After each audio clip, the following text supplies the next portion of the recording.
my best friend to 23. She left her body and hovered above me.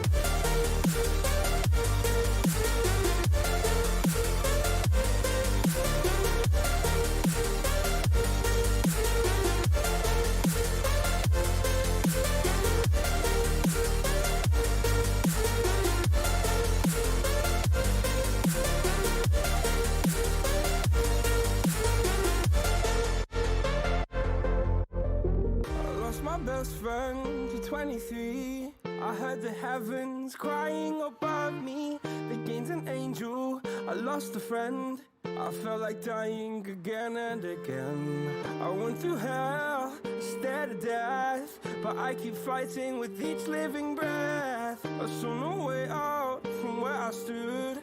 Felt like the fire had burned me through. Now you're gone, I'm alone. I guess it's time to get better.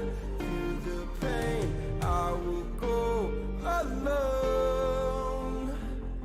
If I fall, break my bones, I will scream even louder. 'Cause I'm not dying alone. I lost my best friend.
Inside your self-righteous symphony, I would rather let this go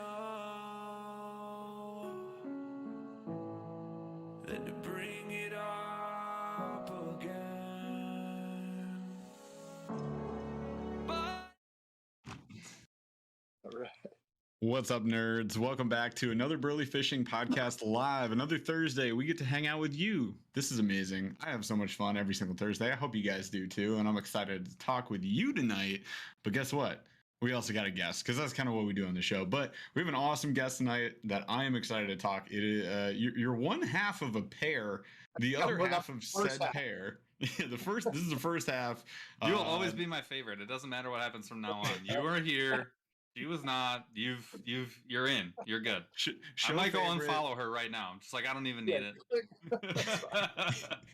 Show favorite, easily less popular. Also, Kelly's name is on. We were just talking before the show. Kelly's name is on all the boxes that get shipped to you guys. Like we get it. We know. We know our place in this world. I shared that. It's fine. The second she comes, I know you'll all unfollow me and follow her. I'm used to it. It's fine. There we go. She will immediately be the favorite. That's just how it is. So it's cool. Facts. She'll only be on here for 5 minutes. It's always been Kelly and Chris, so it's all good. Kelly and Chris, thanks for your introduction. Hey guys, we got Chris, who is one half of Kelly and Chris, and they are Mr. and Miss Wish I Was Fishing. I actually made an error too. It was hilarious on the thumbnail because I titled it Mr. and Mrs. and then I realized her username is Miss, and I was like, well, not changing that. Sorry. She's a Mrs. officially, but she goes by Miss, so it's all cool. It's all good. I love it. I love it. So, hey guys, we're going to have a fun show tonight. We got lots of stuff to talk about. Some pretty cool topics that we were just brainstorming a little bit before the show that I think you guys will enjoy. Kind of speaking to sort of the state of fishing, as it were, in the eyes of social media.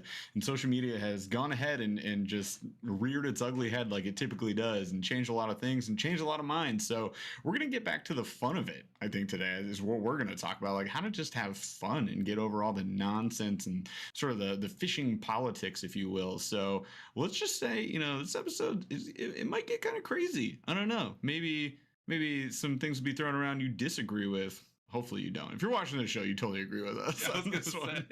We start the show off by saying, "What's up, nerds?" Like, it's nice to be able to just like talk to your people. Like, we pretty much know like 90% of the people on here are going to be like, yes to all. Yep. And if your friends don't agree, get better friends. I'm kidding. Change their mind. You can always find new friends. It's fine. That's easy. It's plenty of other friends to have. All right, you guys. So like I said, we're going to have a fun show tonight hanging out with, well, so far Chris, but maybe Kelly later on. Just want to real quick welcome our new members. We got Grant Allen. Welcome to the Burly Bunch crew. Renewed members. First of all, y'all are real heroes. Y'all are real heroes. Renewing that membership. You guys are so awesome, helping us support the show.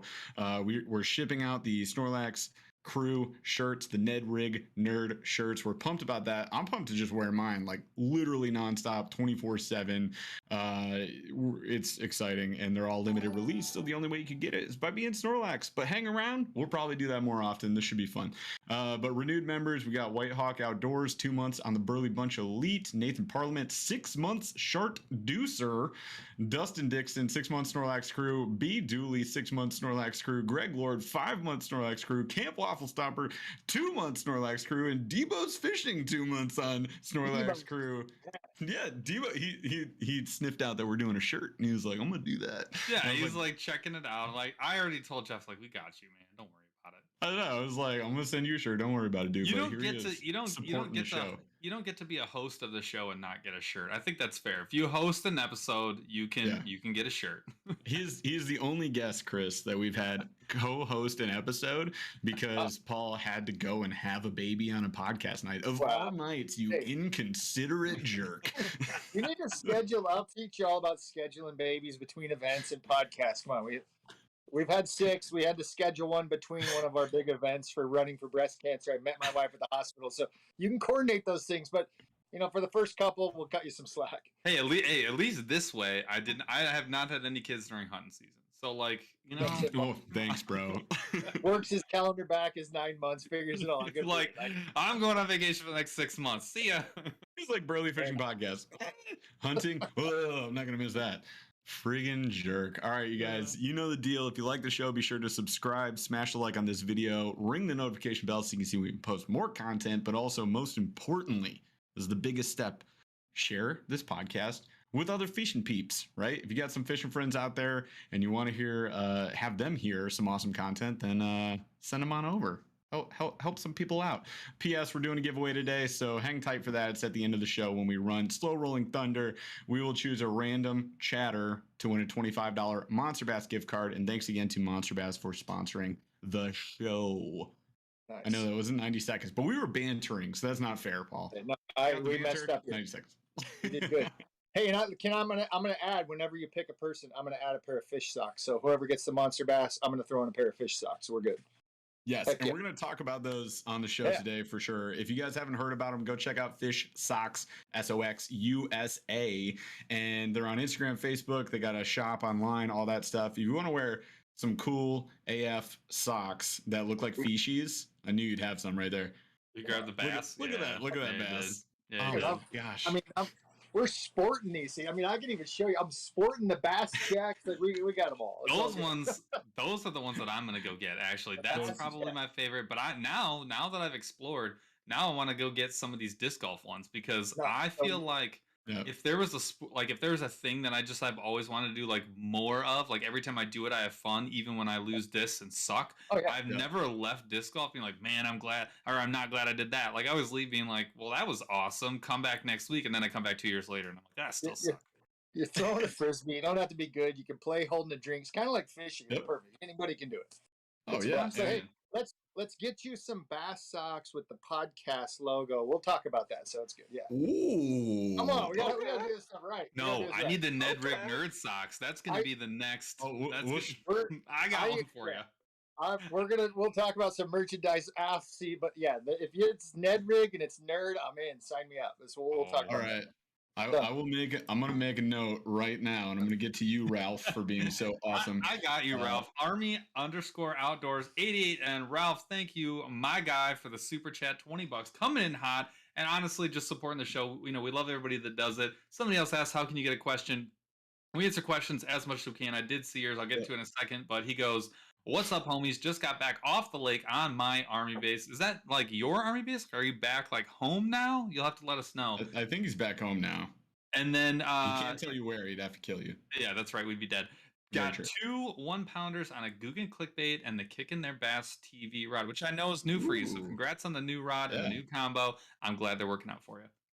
Awesome, dude. Thank you so much, brother. I got this note down. So Chris and Kelly, you go and get a Ned Rig Nerd shirt, and then we're gonna trade these for some sexy socks. Trade these nerd shirts, socks, making nerd socks. It's gonna be so good. Yeah.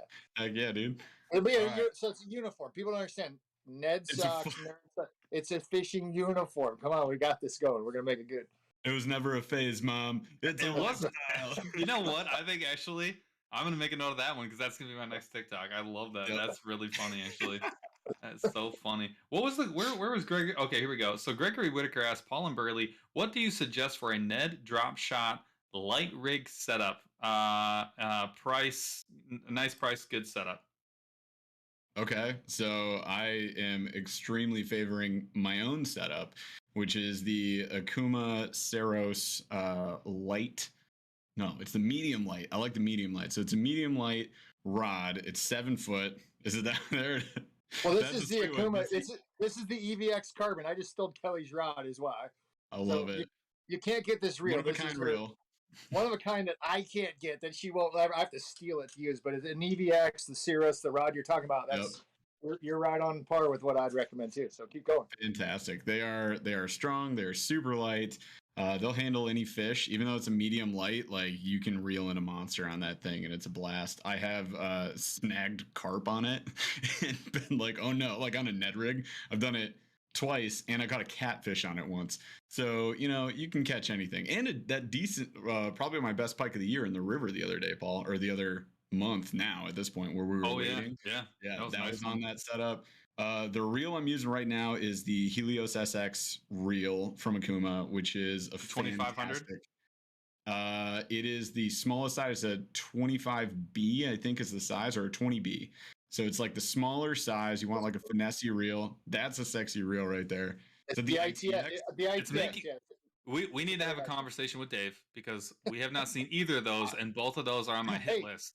Hey, it's all been sent to Kelly. They're not mine either. I didn't get it either, dude. It's fine. I don't get anything. I just luckily am married to the right person, so it's all right. You'll understand. It's fine. I love it. Last thing I would say on my setup, guys, is like go with lightweight braid, high vis, and then do a fluorocarbon leader. So I'm running 10 to 6, 10-pound braid, 6-pound fluorocarbon leader, and you can go lighter than that. It kind of depends on the day, but you can swap out the leaders. I'm always carrying like 10, 8, 6, and 4-pound fluorocarbon, so that's just for that light setup. Paul just picked up a new setup for himself. Before he says anything, though, Chris Shue, thank you so much for the super chat, $5. And we're gonna jump to this question next because it's about a bait that just came out, and I'm excited to talk about that. Oh, you're getting it? You saw it already? See, my I'm on computer is super slow. So that's the Monster Bass Seeker. If you guys haven't seen it before, it is a pretty sweet crankbait. It actually comes in, I think, 6 different colors per 6 or 7. And we didn't set this up. No, there's the gill. And my favorite one is actually, I posted a picture on my Instagram. So if you guys are bored and you need someone to follow that post random crap, I just posted a picture of the black, like cracked out Ragnar. That's actually one of my favorite ones. I like the bone pearl one. It's a really good color, but that black one, go right now and go and try to find a black body bait. Go try and find a black body bait. It's not going to be easy, and the ones you find are not going to be what you want. If you want a solid running, super durable square, medium diving crankbait, and you need to find a black one, I found one for you, and they're very reasonably priced, and they do fish very well. So Jeff and I got to fish these for like 2 days straight before they came out and we were filming with Monster Bass. I am a big fan. Actually, this box is a giant giveaway box. And I have like a dozen or 2 dozen seekers, and there are 3 in here. So if you're looking to get a seeker, stay tuned. You may be able to get one. Yep. And so tell me about it. I'm just opening mine up for the first time. How tight is that water with that pointed out nose? It's pretty tight. It's tight. And the nice thing is, and one of the things I look for is consistency. It's fine to be tight. It's fine to not be, to be all over the place. Everything's different. They all have their own place. But what I look for is consistency. So like the Axis 2.0 from 6 Cents, what I like about it is that it's consistently consistent. Like it's in the same range and it does some different stuff, but it what it's going to do. This is the exact opposite. This is going to run exactly the same all of the time. And it goes right to the depth that you want it. Very predictable. And I like that it's super durable. It's for fishing wood. I think it's going to be actually better than a lot of those spoon-shaped, bills, which I think is pretty nice. So if you need that like 6 foot, 7 foot diver, it's going to be awesome. Yeah, it's a solid crankbait. It runs in 3 different setups, 3 different diving ranges rather. So you got your shallow like 4 to 6. You got your you'll go like 8 to 10 and then 10 to 12, right? So it's like 6 to 8 and then 10 to 12, I think is what it is. Yeah, this one's 4 to this one's the 4 to 6. So you 4 to 6, 6 to 8, 10 to 12, something like that. Yep. So I mean, and they come in different colors depending on the diving depth too, which I thought was kind of a cool little touch. They do have a really crazy. The deep diver comes in like a neon green and black. Not a combo that I've ever had. Not one that I have confidence in. But again, something totally different. I'm always, anytime you get something that's different, like I'm in. Like I'm ready to try. Let's try. I want to see what it does. Let me show it to the fish first. That's perfect. It's I love it. freaking cool. I love it. Jeff may have that neon green. That's pretty sweet.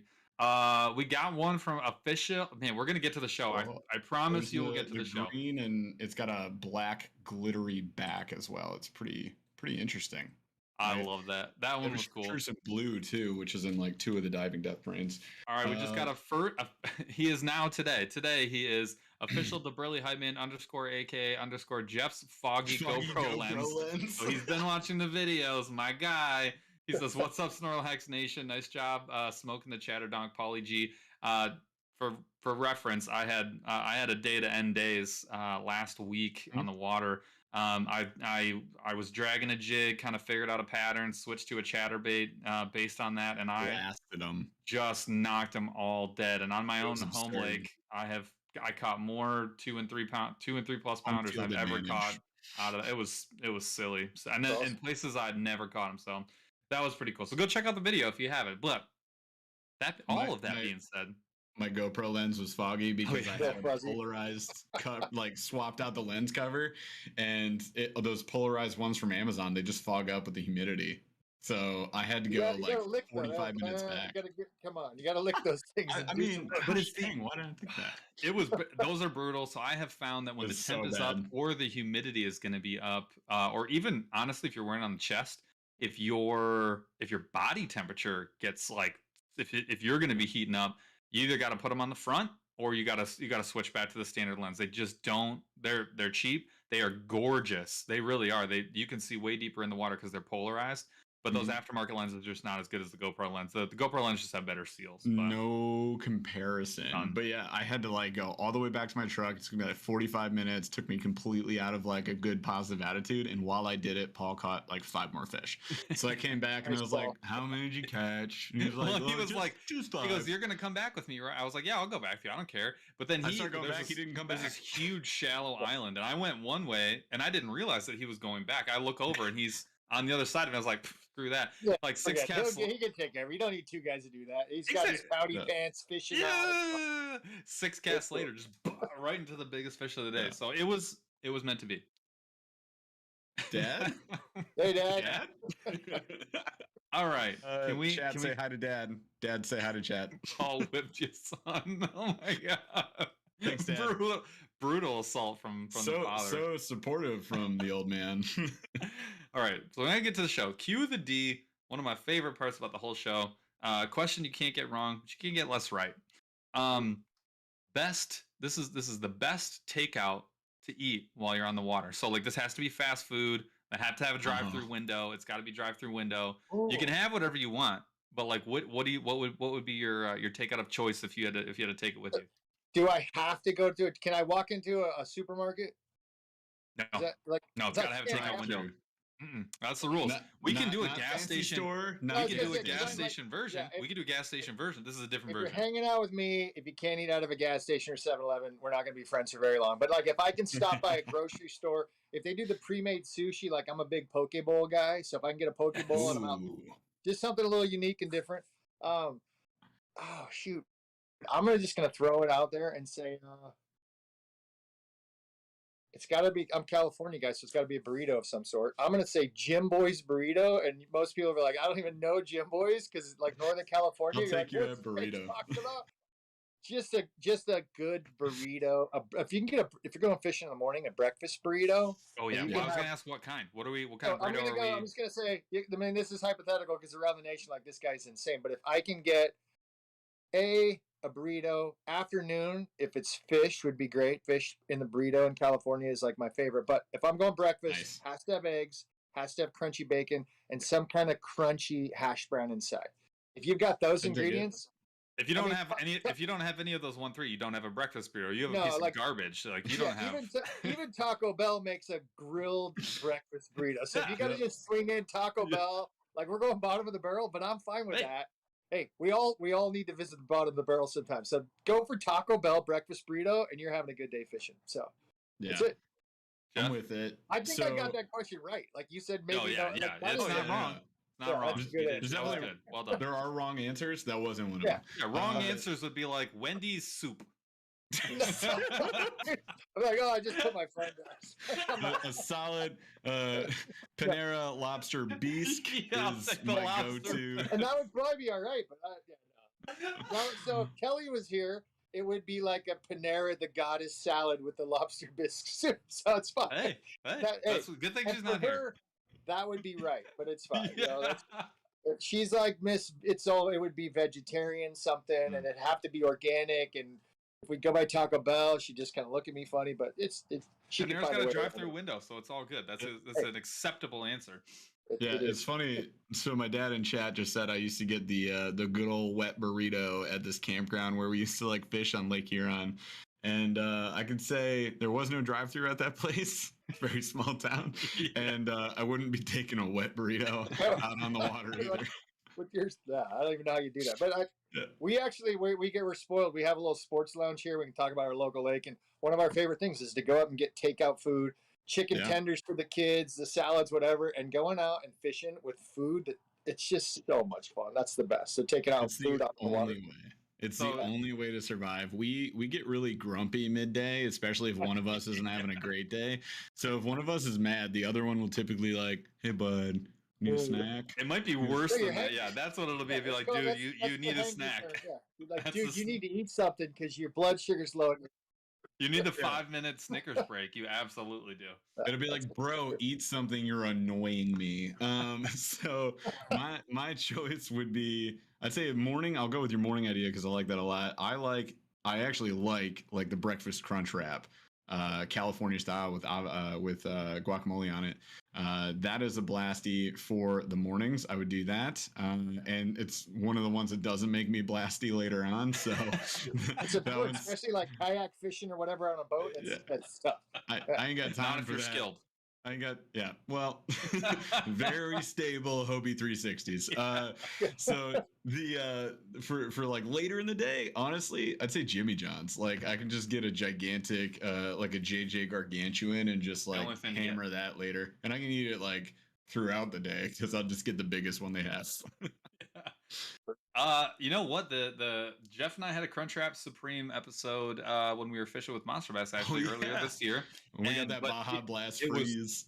Baja Bass Freezy was so clutch because it was freaking hot, and Jeff and I were the only ones with kayaks, and we were racing everyone who was in boats. So they were like getting on the water, peeling out, fishing wherever they want. We're like trying to get to our spot. 30 minutes later, we get to them. We cast once. Like, there ain't nothing here. Bow, on to the next one. And they left us. 40 minutes later, they're pulling out, and we're 2 miles from the freaking launch. And they're like, hey, we're going to the next lake. And we're like, see you in 20 minutes, nerds. So Jeff and I were like hustling to just make sure that we were at least with the crew. So we had been busting our butts all day. All the boaters, I'm not going to name names, but, guys that you know and like, guys that you know and like, decided like, you know what, we're gonna go have dinner, we're gonna hang out, then we'll maybe hit the evening bite. Jeff and I like, no. Yeah. We go to Taco Bell, got like 4 crunch wraps, 2 chili cheese burritos. Sorry, you guys have to sleep with us. And then the clutch move was getting the frosty like freezies, the Mountain Dew slushy. Yeah, and it was freaking blazing, and we're just like, I was gulping this gigantic thing. That was the most amazing thing. Period. So we were out there 45 minutes before then. We were the only ones to get fish on that night bite, I will have it said, and we were the last ones to leave. So Taco Bell, I'm sticking with the answer. That's actually a solid answer. It's not bad. All right. I'm going to regress out of my digression, and we're going to get to the actual show. We always start the show pretty much the same way for everybody. How did you get into fishing? How did fishing become part of the fabric of your existence? I'll tell you, I've recalled the story, and it kind of changes, and you remember things. I grew up, was born in Southern California, moved to Texas, came back to California. But in that venture, living in Texas for a while, I remember living in Houston, going to Galveston. I remember fishing. My dad would go out and catch croakers out on some piers. I remember, like, as a little kid wearing a trash bag, and I don't know why my parents never bought me a poncho or a jacket, but I distinctly remember, like, sticking my arms through the holes of the trash bag and ripping one from my head, like. Because Hefty's cheaper. I know, and I'm like, I'm pretty sure I had a jacket, but I don't know if my dad packed them. So I do remember fishing in trash bags all the time, but. He said, I got you 50 raincoats for $5. You're welcome. You and your brother have jackets for the year in the jumbo green sack. But when in 8th grade, it was really weird. In 8th grade, my dad's like, hey, my parents were divorced at the time. And he's like, I'm going to pick you up and we're going to go to Oregon and you're going to miss your graduation. And so a kid in 8th grade, I'm like, what is up with this? And I never really thought it through. I went to Kmart and bought a fly fishing kit and a book on how to fly fish. I literally read the book and tied my setup in the car on the way up to Oregon. And I was self-taught. I caught my first fish fly fishing in the Deschutes River instead of going to my 8th grade graduation. So kind of evolved that into life and skateboarding. And I came back to this local area. So I had fly fished and fished in the rivers, had some really good friends that are amazing guides, and kind of bass fished at this lake that I lived at. I lived here a long time ago when I was young. My wife and I moved back to this lake called Lake of the Pines. It's now been about 7 years. And these kids are showing me these pictures of 7, 8, 9 pound bass. And I'm like, ain't happening. I fished here as a kid. I grew up here. Yeah. Where are these fish from? You guys are lying to me. So I took my fly rod out. I was catching some fish. And what I wasn't realizing is the smaller fish were eating my fly before the bigger fish. So I'm like, okay, I got to upsize the fly. So big deer hair flies, big poppers. The rest is history. I got suckered into bass fishing at this lake, and I cannot stop bass fishing. So I've ocean fished. We've been diving for abalone for like 28 years. Unfortunately, we can't in California. We've speared fish all along the California coast and have flown with spears over to Hawaii. So being outdoors, outside, but the bass fishing bug has ruined my life. And I guess, and I tell it in the honest side of having 6 kids and grandkids now, I've done too many different sports. I was a golf pro, skateboarder, snowboarder. There's nothing that I found you can do as a pseudo pro and fish as hard as you want right next to a 90-year-old person or a little tiny grandkid, and they're using a bobber to be side by side at complete different levels and to be perfectly content. That's why fishing will be what I do from now to the day I die. So that's amazing. You cannot put a 90-year-old man on a 20-foot half pipe and expect him to come out alive. They don't do that good. I mean, I hope I can maybe try, but it is like surfing, and I want to go surf a certain wave, and my wife's like, I think I'll die on those waves, and I'm like, no, it'll be okay, I promise, and then it's never okay. Fishing, literally. Yeah, well, Tony Hawk, I was okay. I through social media called out Tony Hawk at IKEA because I think I did 360s on an IKEA cart once, and then everyone's like, "You can't call out Tony Hawk. He's still better at everything than everyone." But yeah, Tony Hawk, let's go. I'll take you down fishing, dude. Right now, you're called out. We'll go have championship of bass, but I'm sure Tony Hawk could probably catch more fish than me. But he would. He's so blessed in life that he would be the 90-year-old to go down because he's got it all. I mean. People that can't recite the entirety of Tony Hawk's Pro Skater 2 album, like music covers, like you can't be in this conversation because you don't understand. Okay, that's fine. He's on a whole nother level of cool. We talked about that a little bit before the show of like what's cool. We should talk about that for sure in fishing. But Tony Hawk, his pizza pockets and whatever Tony Hawk does, and he touches it's gold. Oh, that was funny actually. It's like Tony Hawk is Bill Gates is a different person. If you look at like Tony Hawk's in the photo of him, it may be the same person, but no, Tony Hawk's the man. But yeah, it's a sport, an activity, whatever you want to call it. Fishing, it's part of my life. Having a spouse that likes to fish as well. That's one thing that I'm 6'5" and I'm really competitive, and did a bunch of different sports. And my wife is maybe more competitive, and she's 5'4". The fish don't know if it's a dude, if it's a woman, whatever, and you can fish competitively against your spouse. It's such a cool thing that brings everybody together. It's all inclusive, and it's so much fun. So that's kind of my journey of fishing into it and realizing like, man, there's something that's beyond like the special ability to share it. And you guys, I mean, you're on a whole other end of the country really, and we're talking about this, and it all just makes sense the second we talk about what we're doing. It's like we're family, and that's kind of what fishing is for us. It's like it's just connected us all so well. I can't be family with anyone that is like taller than 6'1" because all of you guys can jerkbait with 7-foot rods and I can't. So I don't like. Nor that is not true. Like what you said is patently false. So you mean my jerkbait that I have on a 7.3? And I was like, this is fine. This is perfectly see what I'm normal. saying? You see what I'm talking about? No, it's funny because it's slap in the water. It is funny though. It is funny because Jeff and I fish together like almost exclusively. We fish on our own occasionally, but we fish together like all of the time, and it's been years of this, right? And the only thing that I think that I've noticed that like I can't do some things that Jeff can do, and one of them is stand up and twitch a rod like without being either on my tippy toes or going horizontally. The other thing is to the side. Yeah, I mean it's okay. It's not as good, but it's okay. Right. But you know what actually makes me more upset? The extra, especially in a kayak, I notice this, and you'll understand this. He can spot more fish than I can because he's probably 4 inches taller than me, and it makes, especially in a kayak, a monumental difference. Like I have good eyesight. Are we talking about advantage? Forever. How tall are you guys? I'm like 5'10". Okay. I'm 6'1".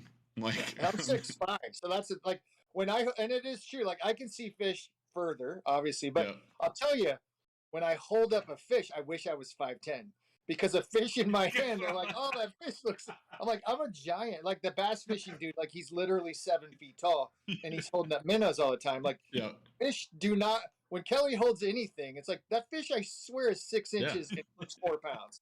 So give and take. Good point. That's a good point. I get it. This, you guys, chat. This is why Paul always looks like he has bigger fish than me. Like it's because I weighed 235 and I'm 6'1". and I'm 190. I hold up my PB and I hold up my PB I'm so proud of. Everybody's like, that's tiny. No, that was a freaking big fish. I don't care what anybody says. And that 5-pounder is about to be a 6-pounder in about 4 weeks. That is gonna be a he was skinny. That's gonna be a big fish. He was running thin. That dude was cutting weight.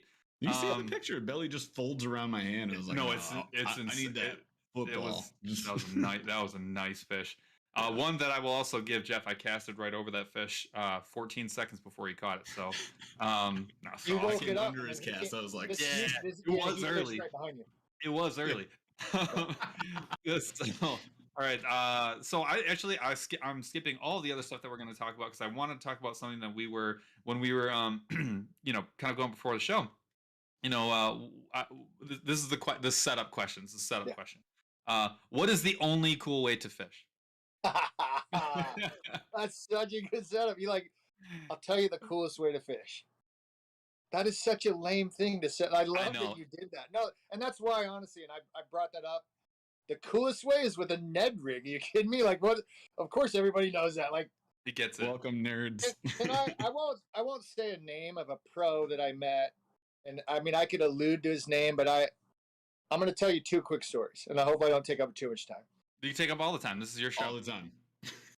There was a pro on Major League Fishing, and they were interviewing him, and he's like, "Oh yeah, unfortunately today I was just dum fishing."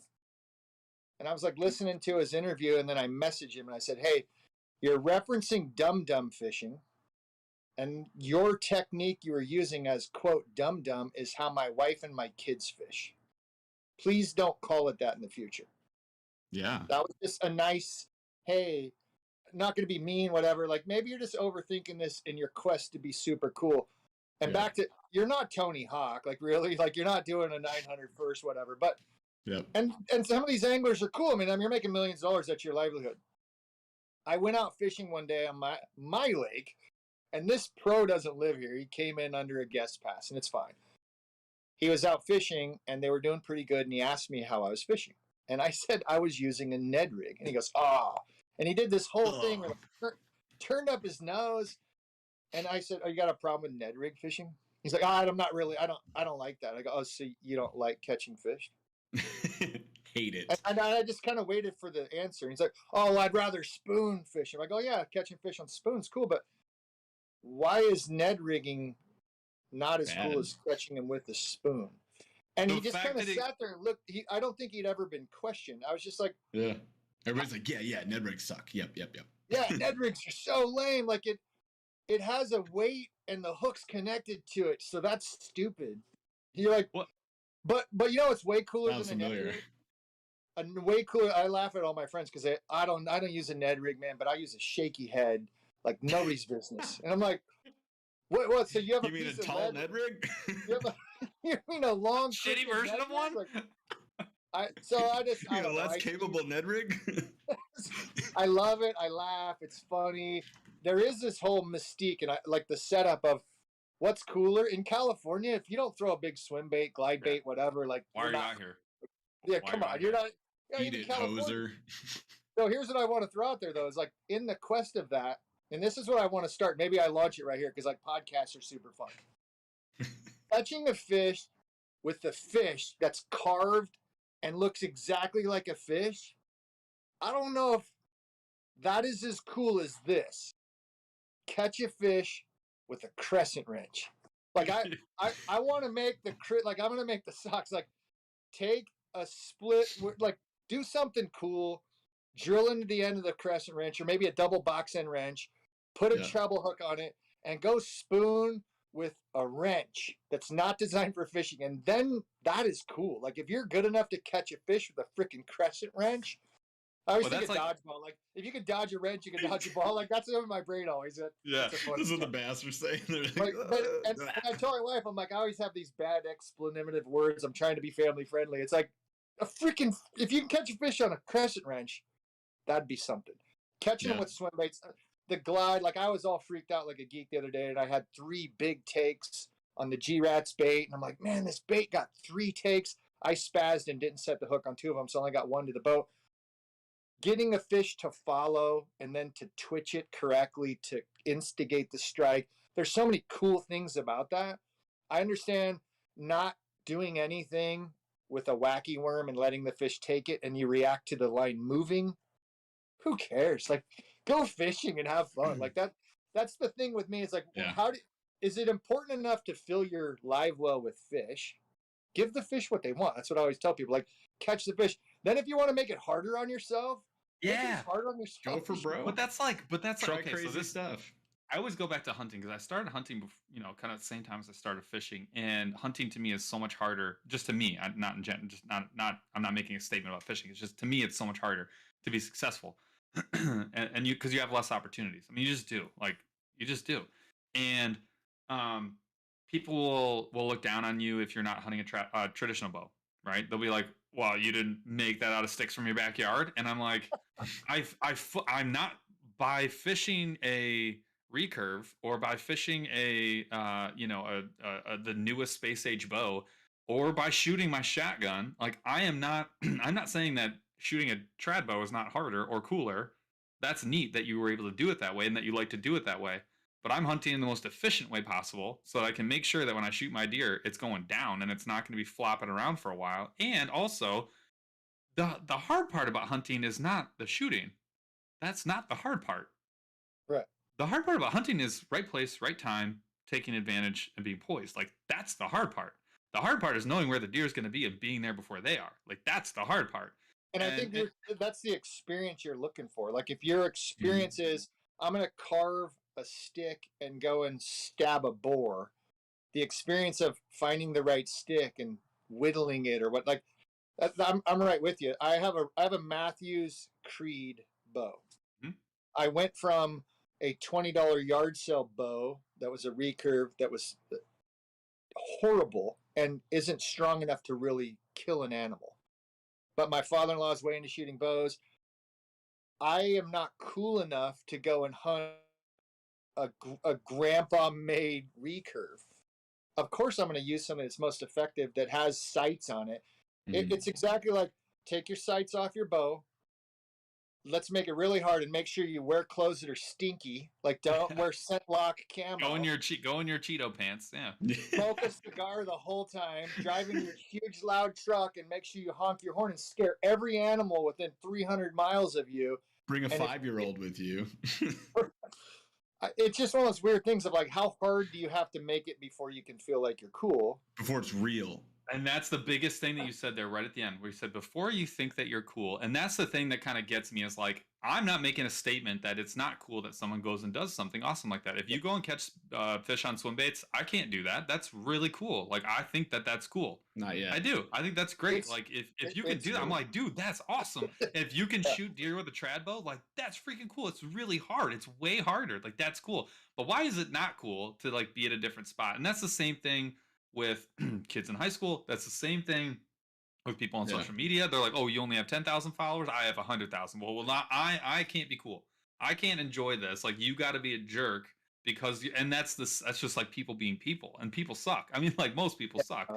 As much as I would like to say the reverse, like, that's been my experience, is like most people suck. And so, unfortunately, that is the thing. But I will say, like, I'm not here to tell someone that, like, the way that they do it is not cool or cool. Like, I don't like when someone goes out, like, I have this neat little spot. It's 10 minutes from my house.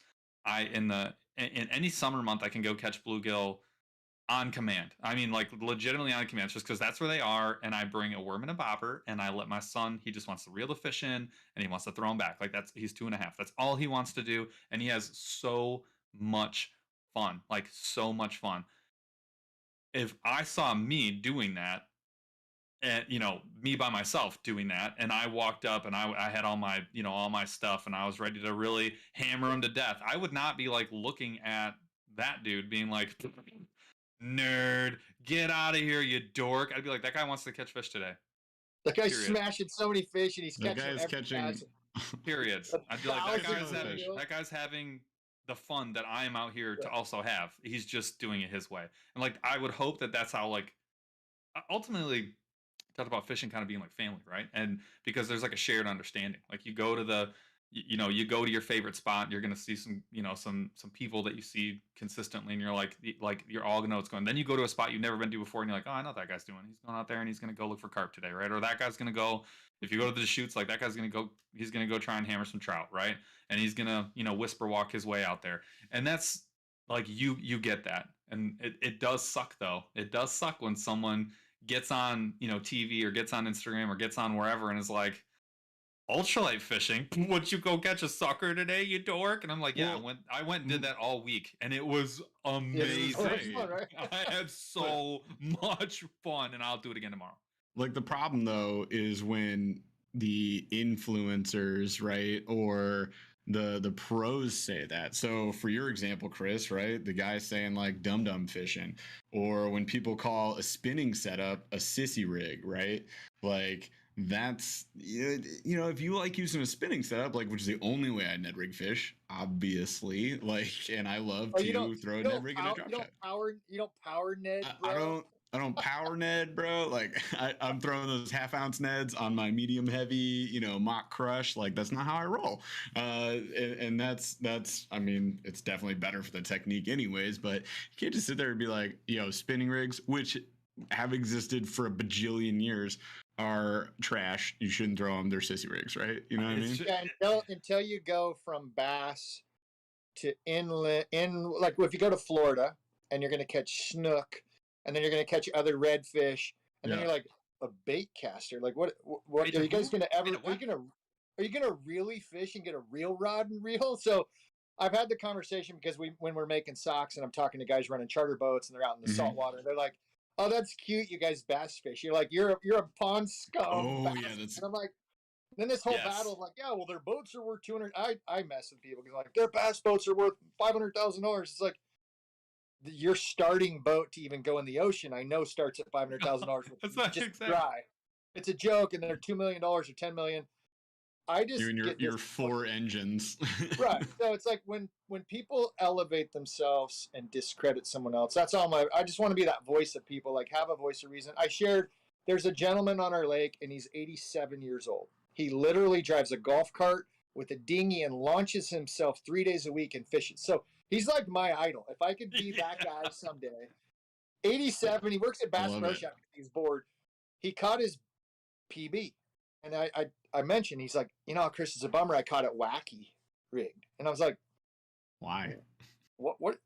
Why are you apologizing? Like, that's awesome. Green pumpkin worm, like, bro. My bad. You caught the fish. I actually don't. It's cool. I want to know how you caught it, and you caught it wacky. Okay, cool. What color was the worm, and where exactly did you catch it? Because I kind of want to go catch that fish. Yeah. I don't know. It's just one of those pet peeves I have, that we're in this world, and it's okay to be cool.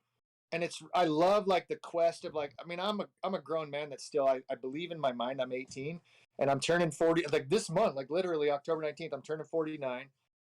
I still act like I'm probably 15. I don't know if my wife would give me credit to be 18. I want to be cool. I want to do all these neat things. I've got these, I have the dumbest looking pontoon boat ever with nothing on it. And she's like, that's the boat? You like, is that your dream boat? She's like, can we put the seats and stuff back on the boat? I'm like, no, bro. Fishing deck. And I just saw it. It's amazing. It's got a controller on it, right? Freaking sweet. I have a trolling motor up front. That's We're going to talk about that. We're going to talk about that. We'll get there. That's legit.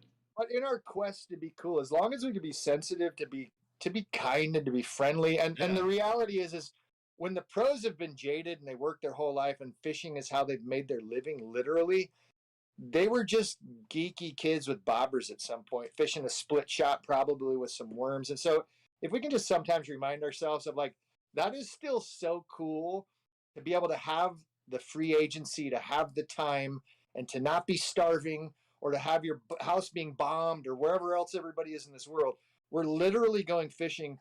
My son went on a church mission for 2 years in Africa, and he would share pictures, and they have Facebook, and they're checking us out, and they're like, what are your parents doing? Why are they letting the fish go? And he's in Malawi, like literally like the poorest place there is. And they're like, but eat those. But seriously, I could feed my family for a long time with the fish.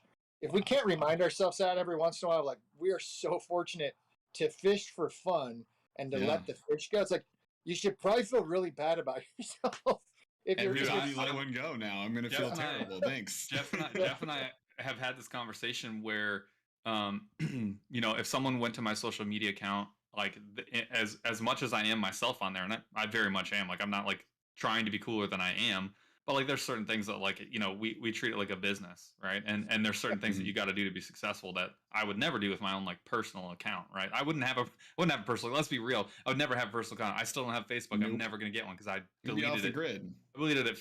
It's been 15, 16 years at this point. I hate social media, but like it's a requirement, and there's some things I like about it. But like, if someone like went on there today and was like, "Oh, this guy is like, you know, is like all about like being the coolest guy," and I'm like, no, I do that because I have to. Like, fishing at the end of the day, and this Jeff and I think I've recently discovered this, like maybe a little bit about ourselves, is like, you know, every single time we kind of like get into like another nook and cranny of fishing, like we get like super excited. Yeah. And for me, like when I bought my son his little 3-foot, you know, spin casting setup with the old Zebco on it, I was like worm and bobber fishing like every other day. When my daughter was born and we had like some free time because I was off work, we went every day for like 2 weeks straight. Like every single day we would go down and just knock them out. And I had not had more fun in a long time. And then we started getting into like ultralight fishing, and thanks to our buddy, the Online Outdoorsman, shout out, and mule fishing. And like now we are at a point where I have all the mules. I literally have like 36 bags of these freaking things. Yep. Because they're these tiny little dork plastics. And you know what? I get off at this point on catching 2 and 3 pound bass. I caught 2 4+ pound smallmouth at our place on Lake St. Clair with a 6-foot ultralight. Yeah, I mean, awesome. and I've like never been more jazzed. Like I didn't even care. Like I would have been like less happy if I caught that on a regular rig at this point. And I guess like the point that I'm making is you go through and like you start to figure out like, do I like the fishing, or do I like the stuff, or do I like the people, or do I like the culture? Like what? And you kind of get through and you're like, yeah, man, this is cool. And the only thing that I don't like is the shitty people, because they exist. Like everything else is awesome. And then you stumble, and like honestly, it's kind of weird. Like I say people suck, and it's kind of true. We've met like unbelievable amount of like really cool people. But like you do, just like in anything else, and in absolutely anything in life, you stumble across people that you kind of just scratch your head and you're like, yeah, I mean, I would like to think that you're cool. Like, you seem like you should be cool, and maybe you should be cooler than you are. Yeah. I would rather hang out with my buddy, though, the Online Outdoorsman, and go dink fish on like little micros, right? And like learn how to do that better and have fun catching panfish, right? I would rather do that than like anything else right now. Like that's all I want. I think like I can share. I just like learning. I just like the next thing. Like that's this whole thing with me and the creativeness of like fishing. I'm terrible at fishing. I'll say it all the time. I'd never have fished a jerkbait ever. Mm-hmm. I made a commitment this summer. Everyone's like, the workhorse of fishing is the jig, and I'm like, yeah, I know. I catch fish. I think we all catch fish the way we want to catch fish. Yeah. And I specifically will catch like 2 or 3 fish and figure out a pattern. And then I switch to something different to see like, and I guess I haven't gotten that crescent wrench yet, but I'm guilty of that so bad. Yeah. I didn't fish with the swim jig. I'm like, okay, I'm going to catch 100 fish on the same swim jig, the same pattern, and figure out the idiosyncrasies of like exactly how this thing works. Yeah. I switched to the jerk bait because at some point, like watching Kevin Van Dam, that guy, I swear he could come to your house. Joke, dude. He could catch a fish in your bathtub with a jerk bait, like he just could. And I know he's playing underwater music to the fish, like having making love or whatever, and his boat's all fancy. But literally, that guy could find a fish on forward-facing sonar now, and he can watch his jerk bait, and he'll twitch it exactly what he needs to do to make the fish strike. Yeah. I am obsessed with jerkbait fishing. It's been only like 3 weeks, and I'm like, I've already caught like 70 fish on them. I got to get my 100 fish. But it's so fun to learn. And then I spazzed out because I went back to, and I'll tell you that G-Rats bait, the glide bait twitches way different than the Molex glide baits. And I've been catching a lot of the Molex. The G-Rats is way heavier, so I twitch it the same, and it would tangle itself in the line. And I had to relearn. I was like, again, that 12-year-old kid in me of learning to fly fish, I'm like, this is so awesome. I'm learning how to move this new bait, and that to me is fishing. That's everything. And I hope I never figure it all out. And they keep coming out new stupid baits that I have to try.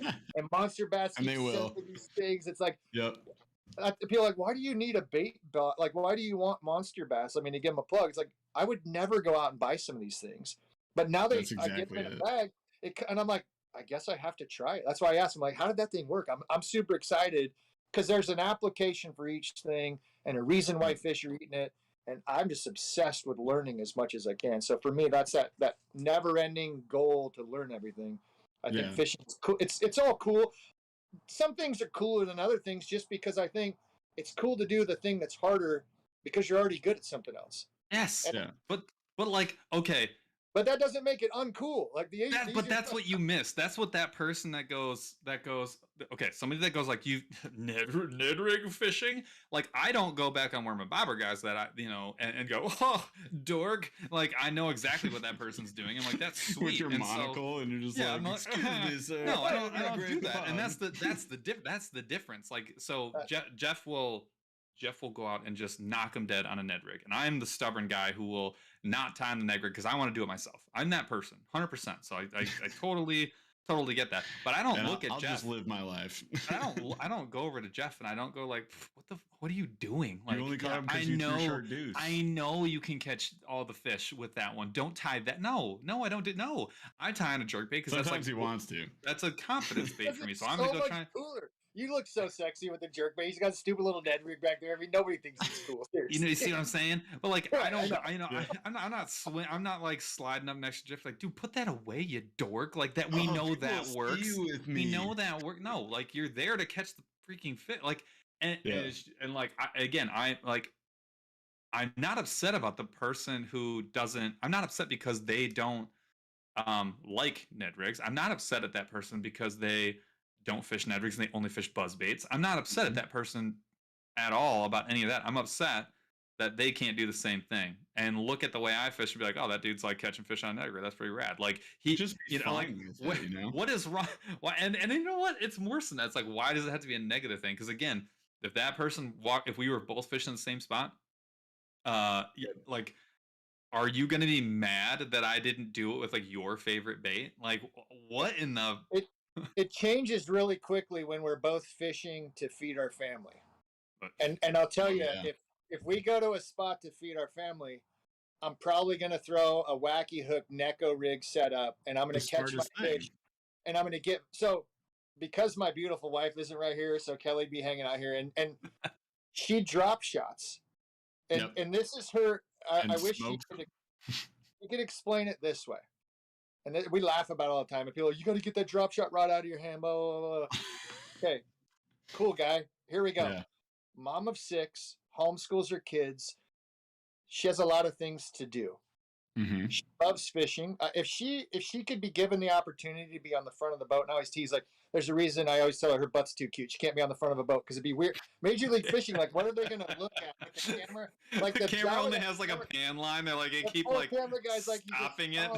So anyway, as I digress to talk about my wife's booty. But anyway, she knows pros will go fish all these different methods, and when nothing works, they go back to the drop shot to catch a fish. Hear it all the time. Like, she's not going to ever say, because Kelly's way nicer than me, she's not going to say, wow, that's stupid.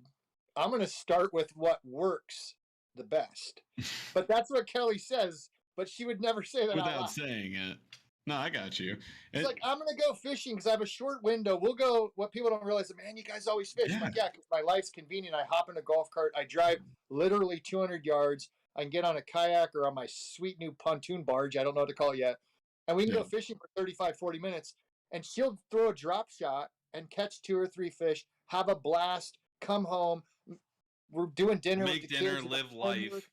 Yeah. And we have life, and she can sneak in fishing and have an absolute blast. Well, she always does this. She goes, yeah, it's cool. I catch a couple fish drop shot. I do what I need to do for my job. She like air quotes, I do my job. And then I'm going to try something that I'm not as good at. That's exactly it. Like, you're so much smarter than everyone else. It's like, pros fish all day long, and then like even guys in kayak tournaments is a crack. Like the fish didn't cooperate and hook on the bait that I thought I should. That I had to throw. That is my favorite. That's the most Tiger Woods interview that you could possibly give. That's ridiculous. Ever. Like it's oh god.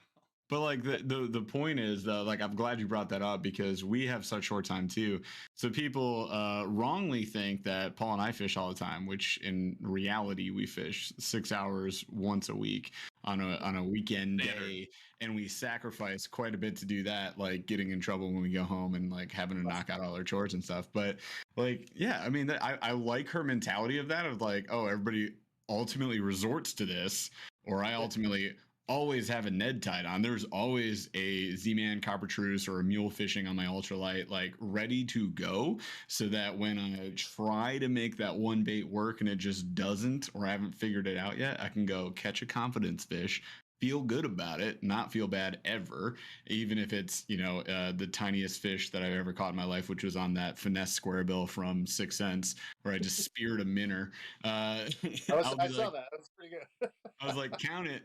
Counts as fish in the boat. Fish, yeah, you just gotta like again, yeah, you gotta get back to like the enjoyment of it. So like, why, if you know a kid posts something like he caught a fish on a wacky rig, should anybody say like, oh, you wacky rigged that wrong? Like, well, in my opinion, he caught a fish. He obviously rigged it right because it caught a fish, right? Or like Nico rig always gets this thing where it's like hook forward or hook back, right? And or sideways, right? Because there's three actual ways. See, and is it Nico? Or you say it different, yeah. Is it Necco? Because I call it a Necco. The wafer, the cookie wafer. Neccos are wafers for very old people, and I think my dad is going to say they're his favorites. If it was Nico being connected to Japanese language in Hawaiian Islands, it would have to be N-I-K-O, so it's N-E-K-O, so it's Necco. N-I-K-K-O is but all I can think is when you say Necco, all I can see are candy coins. So you don't. I don't. That tastes like chalk and sadness. Kids are like, what are those chalk candies you're even talking about? They can't even find those anymore. But I grew up with Necco. So, hook forward, hook back. I use sheetrock screws in the front of the stick bait. It works awesome. Go catch. And what my favorite is when you finally get a guy that is cool enough on Major League Fishing to admit, I just fished a wacky worm and I just killed everybody. And by the way, I'm holding this $100,000 trophy. And what bait did you use? I literally used a wacky worm the whole time. And I was like, dumb fishing with my fishing rod. But it's so but you know what, here's the weird thing about that, and we got to get back to we got some more stuff we want to talk about, but this is just fun. The second they get to the St. Lawrence, or the second that someone gets out to St. Clair, everyone's I got my spinning rig and I'm gonna throw the job shot. Ooh, what should I general today, or should I throw my other max? Oh, but now it's because it's cool. It's gonna slap them to death. Now it's cool. Like what? Because you don't want to miss out. Last week, like in the trophy fishery, like I don't care what happens in my pond, but you put me on a trophy fishery, I'm doing the thing that everybody does out there. I'm putting away all my bait casters, and it's only the Abu Garcia spinning rig's the only. Like, dude, what is wrong with you? 47 of my bait casters are going away. When some guys are cool, because it is cool when they're like, I am just gonna fish a swim bait. There's a gentleman in our local lake. He will not throw anything under 12 inches. And I mess with him. I'm like, I'm out Ned rigging in the winter. I love blade baits, tail spins. I'm on the bottom. So much fun. I'm catching fish after fish after fish. Yeah. And he'll cast a bomb and wait 4 minutes for it to sink, slow rolling. And I was there, and he did catch a 7.5 pounder in the dead of winter on a stupid 12-inch swim bait. And that was cool. God. That's awesome. I'm just not, I think it's not so much cool. I'm just a spaz. I just don't have the patience for that sometimes. I mean, Zaldine, when he goes out, that guy can catch things, swim bait fish, big, huge 10-inch spoons, whatever. Yeah. There is an art to all of that. I have found, I'll share, when I fish a swim jig for 100 fish, I think I can catch a fish on a swim jig anywhere now. Now that I'm fishing a jerk bait, I'm fishing a +2 towards the bank in 2 feet of water and pulling it down. I'm catching fish with a +2 jerk bait that I shouldn't even be using in the water I'm fishing it, because I'm fishing it so much. So I think it's when you have something in your hands, you get really comfortable with it. You just You just fish with what you know. But there's nothing. But you just hit on it. You were like, when you saw that dude fishing with the giant 12-inch, 13-inch swim bait, you weren't like, you're not catching fish, Yeah, you dork. No, that's cool. Cool for you, man. That's sweet. That's right. Versus the uncool person's like I only do this with, I only fish with, whatever. Only bro. fish Like, my pinkies out. Just go away. Just let me fish. And I think that like we beat this one to death 3 times, but like that's the deal, right? Like that's the deal. Like don't. What is it, Jeff? Don't yuck anyone else's yum. Exactly. Like don't yuck the yum. To learn. Yeah, don't yuck their yum. This is what we have to teach our kids, y'all. Like, do the thing. Kids shouldn't grow up just teasing each other about like what they bring for lunch. Come on, that's ridiculous. But that's essentially what this is. But I like that you touched on, Chris, like just the education of it, the learning, the commitment, which is totally cool. Like I like that a lot. I try to do that, but I also get really mad when I don't catch fish. So if it's not working, like swim baits the other day, like I tried them real hard for 2 hours and I was like, Ned rig, here we go. It's like, just dude, I mean, you just want to have fun. You just want to have fun, which is why we always pack our ultralights with mule fishing with us at all times, because you'll like every single time, like clockwork, you'll be rolling around. You're like, "Have you seen a bass, dude?" And I'm like, "No, I haven't seen anything." And then we roll up on an island, and there's crappie marks like just spotting the sonar, and we're like, "Bro, throw your 132nd ounce jig out there. Let's catch some fish. Let's eat some snacks, and then we'll go try the bass again." Awesome. Hey, smiles on your face, having a good time. I'm all about it.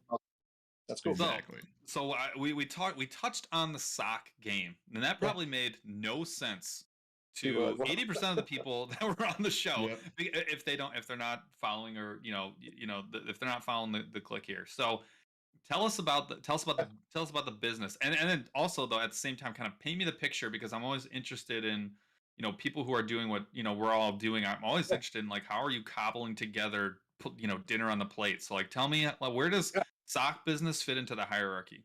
100%. So backpedal, snowboard.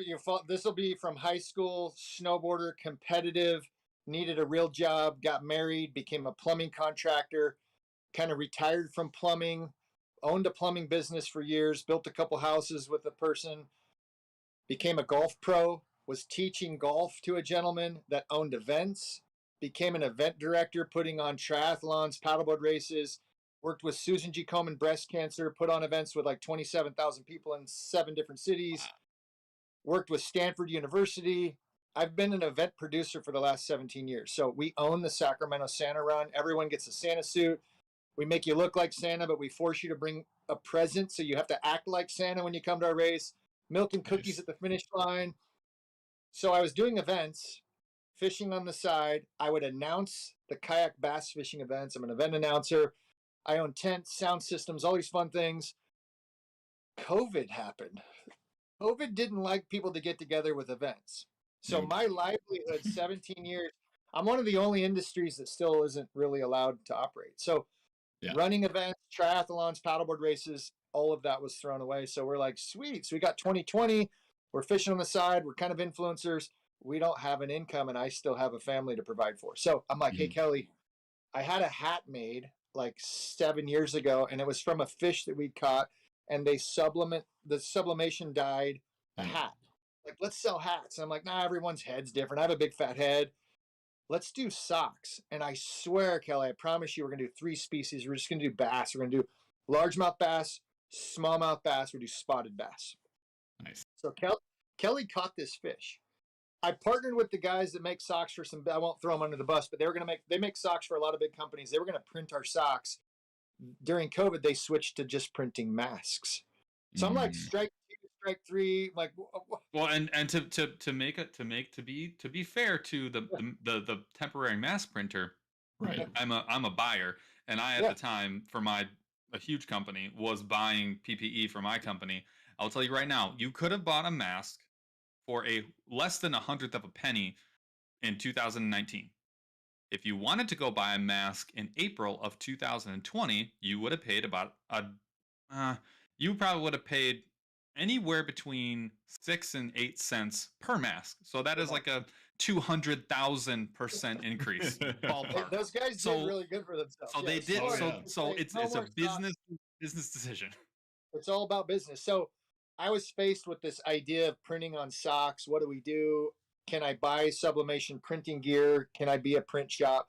I've always had a background in art. I would like paint on surfboards and draw on vans and do all these different things. So I literally was self-taught. As you see, this was our first signature sock. So this is literally a bass that Kelly caught. We now have over 60 species. We work with charter boats all around. We can do any kind of art on them. MONSTERBASS brought in a whole line of the fish socks on the MONSTERBASS site. We started making socks. And so literally I'm one step below a cobbler that makes the shoes.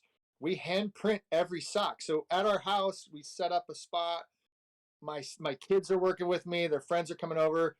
My 13-year-old, who is the 2 years in a row, second place in our local derby, only throwing a Ned rig because he would rather disc golf.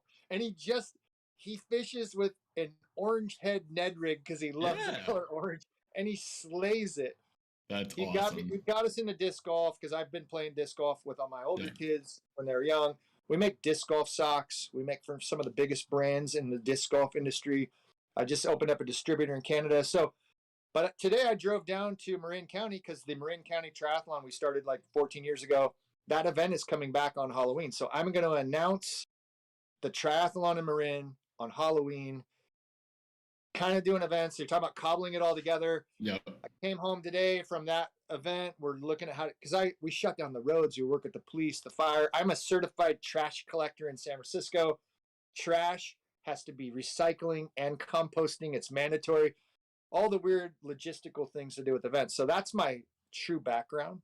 And then the marketing side with events and promotion tied into fishing, and kind of the rest is history. We now make fishing socks at fishsocksusa.com. We have T-box socks that tied into maybe making some golf socks. I make socks with Jesus on them. We'll put anything on socks. So that's kind of it in a nutshell. Like it's a lot of a golf pro, a snowboarder, a plumbing contractor, bass angler, and now I make it's a journey. The evolution's been crazy, and it's weird. It's hard work. I stay up late to make my deliveries and to print. Like I'm physically printing on a heat press with my family and making it all work and trying to run social media. And I don't know, just hopefully be able to work to the day I die and just have a blast doing it. And maybe at some point be mature enough to be 18. I don't know. That's kind of you're 3 to 30 years away. You'll definitely make it eventually. Right there. So you guys, Chaz just posted the link here in chat, so you guys should definitely go check them out. If you like those bass socks, like he said, they've got a ton of other species up on there, so you can go check it out. fishsocksusa.com. Go do it. And I definitely am excited for the Ned Rig Nerd socks. Like, let's wait till you see the artwork that I've cooked up for us. We'll show you after. It's we'll show you after the show. Honestly, it's silly good. So in the sock game, there are cool things in the sock world. Like I like tall socks because California. Piz swim baits, like I make socks for him, and he has like the Pez dispenser on the side, and it's like nice. Some of the things are, and that we don't want to judge people on how they fish. I'm going to judge you on how you wear your socks. All right, so that's go around. Like what if I told you I only wear socks when I have to? It's an issue for me. So I'm going to tell you. Are they called Crocs?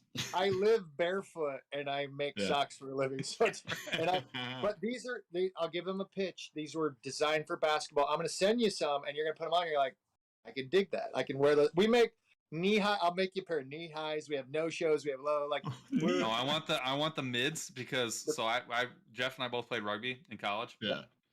And the most comfortable I think I've ever been in my life is in this version I'm wearing right now of rugby shorts, but basically rugby shorts, and then like calf high socks that have been rolled down. I don't think I've ever been more comfortable in my entire life. There's just no way to be more comfortable. I don't care what anybody says. It's just all right. That is what it is. Can I get some sexy? I don't want to hear about barefoot. It. No, wait. Can I get some sexy thigh highs then?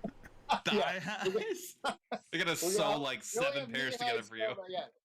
Then that's the whole thing is you don't realize there's a whole subculture on the internet with the whole sock and the foot fetish thing, and like that's the thing. I don't know if you post yourself fishing barefoot, you might get a whole nother group of followers. So I'm just throwing out. I'm going to dedicate my third post of the day. I'm going to dedicate my third post of the day of just my toes. No, fish, because just little Ned rig next to your manicure, pedicure, like you're a little water sprinkled on there. Oh yeah. See, we're always barefoot in our kayaks, and we either get you're going to step on a hook. Yes. Or put your disgusting feet away. We don't need to see those, which we've gotten a few times. Which is all totally fair. We do, absolutely. It makes no sense. We wear the rest of our clothes. We just don't wear shoes. Like that's so funny. I don't understand what I was chatting Midwestern fishing gal. She's awesome, and she was out. She was fishing. She made a comment about the bikini posts and how we all got to get along. Same kind of thing. Like stop judging each other. Do your own deal. And I was like, can I fish in a bikini? Like, is this like, how far are we going with this? And she's like, guaranteed, like, do it. And I'm like, okay, so now we need the Bass Bros calendar. Just so that's something to think about. Like, maybe we could do this Ned. We could do the dude calendar. Can I be the pale December guy? Can that be me? Pale December, like in the snow. Chubby dad, like the father figure, like dad bod.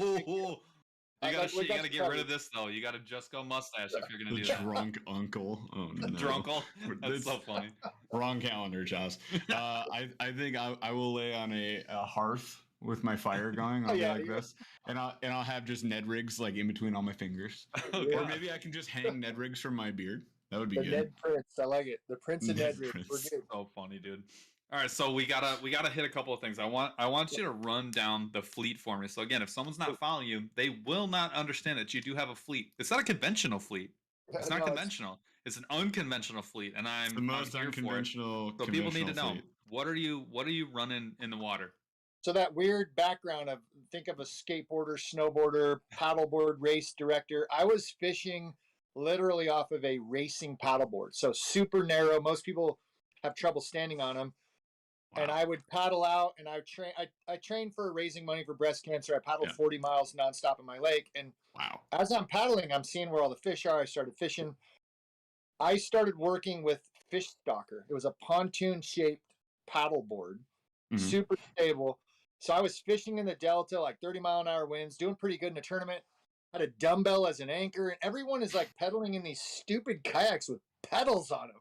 Yeah, and so the stupid, dumb pedal kayaks. Like, back to this cool, not cool. I'm like, I'm using a paddle and I'm sitting on a cooler and my stuff's falling in the water. And this guy goes, hey, you should probably try a kayak. And I'm like, what are you talking about? These pedal kayaks. So I went up to the rep's house. I borrowed 2 kayaks. I never gave them back. So Kelly and I got 2 kayaks. We ended up being on a team. So right now my fleet, we still have the paddle boards we fish off of. We have inflatable paddle boards. We have regular paddle boards. I just got this. It's crazy. The Jackson Kayak Blue Sky Boat Works. It's weird that I'm back to a pontoon kayak barge. People should go look at this. Go look at this because I saw it and I had to go look it up because I was like, hold please. So it's weird if people don't know who I am. If they can think in their mind, I have a paddleboard pontoon that's inflatable. I have a kayak that has a pedal drive that's a pontoon. And now I have a full pontoon boat with nothing else on it other than a trolling motor. So I kind of am the pontoon guy, like the fun guy. I've always wanted to be a tuner. Like I'm a tuner, like fun uncle, Funkle Chris. Funkle so and his tuner. It's where Funkle and his tuner, and he's got a barbecue on the back. So the kayaking with Jackson Kayak is off the charts good. We have a dinghy. So I have a 12-foot aluminum dinghy that I was in between kayaks for a minute, and obviously with COVID and nobody could make a kayak, and I sold the kayaks and we were promised new ones. Met a guy on the lake. He had a dinghy for sale. And I'm like rowing it home. I had my wife drop us off. It came with no trailer on our lake. And so we rowed it home, brought 2 fishing poles and caught fish on our way back to the main beach. So 12-foot dinghy, paddle boards, kayaks, regular paddle kayaks. And then we're 6.5 years on a waiting list for a boat slip at our local lake. We got the call up. So 6.5 years, literally my name, like, hey, what number are we? 55. What number are we? I was at number 6. I got to number 5, and then somehow went to number 6 this last year. We're like, what's going on? Yeah, I was fighting words. 2 weeks ago, hey, your boat slips up. What do you have to put in the boat? It has to have a CF number. I'm like, I got a pontoon boat with nothing on it. It's going in the slip. So you're gonna see a lot more of the family. Unfortunately, like Tuesday is my birthday and the family's coming out, so I'm being. It's requested that we put side rails back on the, and I'm like, put the kids in life jackets. Like, we'll see how it goes. I do have dreams prior to that, if I can work it out, like a lazy boy seat on the front of my pontoon. Yes. Like, I have all these like visions of a couch, and the wife's like, nope, no couch, no beanbag, but pontoon, dinghy, kayaks, paddle boards. I'll fish off anything. Like my favorite in the summer, the number one rig that most people they overlook it is CVS or a little drugstore, $3 and an inflatable raft. Let's say you left out a critical item that I knew was in the fleet, and that was the inflatable raft. The dollar raft. Next year, if I could do a tournament, I want to host an online live. You have to show cast to catch on a raft. Can be an inner tube, whatever it is. God gave you fish like the rod holders, your toes. When you lay back and you hold the drink and your toes are out and you lay that rod between your big toe and you're drifting with your little Ned rig. That's the drift. This is just a lot going on doing that. Legit. So that's the rafts. If I don't have a boat, a float tube, just go get a raft and go fish. And 100%. Florida people are like, I can't do that in Florida, Gators, whatever. We're in California. Sounds like a you problem. Don't be such a baby. So hear me out. I have an idea for you on your pontoon. I'm just thinking this up in my brain. You put like wrestling ropes around it, like the big bouncy ropes, and then you can just like have a Royal Rumble on your pontoon. Like luchador masks, like we could have like this is legit. Like okay, so you have to learn the people's elbow, or else you can't get on. Trash cans. You have to demonstrate. You have to demonstrate a people's elbow, or you're not allowed on. That should be in the sign. Get out of town. I need to be able to do a DDT. Like you got to check Gills and Thrills with Clay Guida, the carpenter, like mixed martial arts. Like he's the man, and he fishes at our local lake. So I'm gonna ask Clay about setting up the ultimate fighting pontoon. Like we might be able to figure something out. So love it. I'm open for ideas. So people listening, like nothing's in concrete yet. It's literally a blank boat. Nothing is on it. What goes on the tune? I need some ideas. I'm thinking like dance floor. I wish I could break dance. It's one thing I never learned how to do, but like the disco ball, whatever you think, send some messages. We need some ideas for the tune. Good. Paul, are you conscious? Because you just shattered your cranium on your desk. I leaned straight back and just blasted my head on my workbench back here. That actually hurt. Oh no. I'm good. I'm good. I'm good. That's because the blood is going to his skull because it's pouring. That's right. There's nothing I can do about it, Charles. It's actually in the house? I'm actually overheating. The AC kicked on, but this room is really tiny. So like as I breathe more hot air into this really tiny room, it just gets freaking hot. And you wore a hoodie, so you're like your body temp is now 180 degrees. I could fix it. You can't fix it. It's unfixable. He opens a window. Yeah, I got this window right here, so that's nice. The one thing I will say about the sweater though, I just got this one. I have another one, and I'm just in love with them because these are legitimately the warmest hoodies I've ever had, and they're not like super thick. They're like polyester they're awful for the environment, but they're amazing. Since we're talking clothes, I got to give a little shout out to my friends over at X-Zone. So we got friends at X-Zone. You're good there. I know. Absolutely. They're good stuff. I see the Monster Bass. Everyone's got to have their good stuff showing. So all of the nice hoodies out there. I like it. Mostly one thing. Everything else that hat is legit though. So I do want to. Jeff, what do you got?